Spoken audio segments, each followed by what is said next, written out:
Good morning. Coming in really attractive on first homework day for Peacewarts.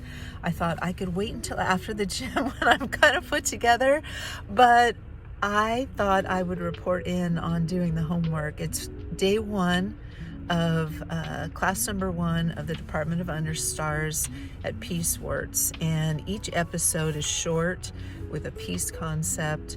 This first class has a little bit of an orientation, then it goes into the class, but the homework's super simple. One is looking something up, taking a break out of scrolling or whatever your routine is. 2 is asking a question. If you don't have a question about any of the stuff, just no question. And the 3rd is an optional journaling. So let's look at today's homework. Was looking up something that had to do with the 1958 Linus Pauling petition to the UN. And what I learned in this episode, but I made it and I recorded it, but I have to admit sometimes I can be an autopilot. I'm reading it, of course.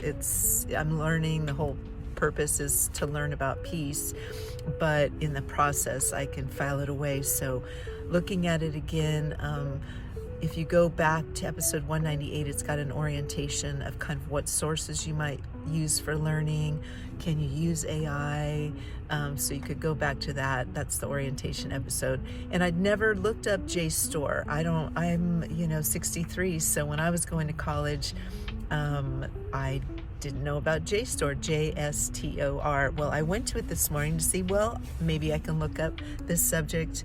Oh, you can see my upholstery. That tail's torn up. My dog barks at UPS and he eats the upholstery, which someday will be repaired. Now you know that about me. And I went to JSTOR, but you need a login. So I just did a search and I asked about Linus Pauling's petition in 1958 to the UN, and Oregon State has an article, and I'll just read. I'm going to read this myself, but I won't read it all to you.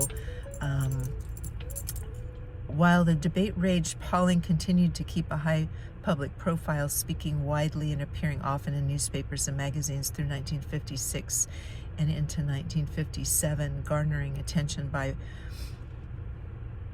positing shocking estimates of fallout related to damage to human health. By the spring of 1957, it appeared that his and Russell's efforts were yielding fruit. Alarmed by the dangers of fallout, Japanese, British, German, and Indian politicians began urging a halt to H-bombs, as did the Pope and the World Council of Churches. So he made this petition to stop this nuclear testing, saying all the fallout was falling all over. So I'm going to continue to read this. I hope you'll tune into the podcast. The second part is asking a question. And in this first episode, the whole Department of the Understars is to rise up and look at the high view of things. And, a question I have is, I subscribe to the New York Times, and it's been kind of a challenge to get it because I was in another state and now I'm back in Montana. But here is January 11th, and so I'm reading it a few days after it comes in. But what's on the cover?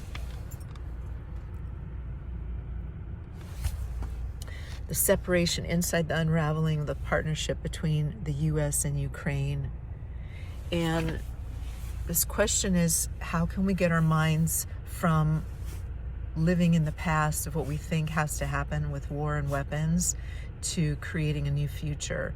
And yes, there's so many complex aspects to these wars, but if there weren't any weapons, I think it would get a whole lot simpler.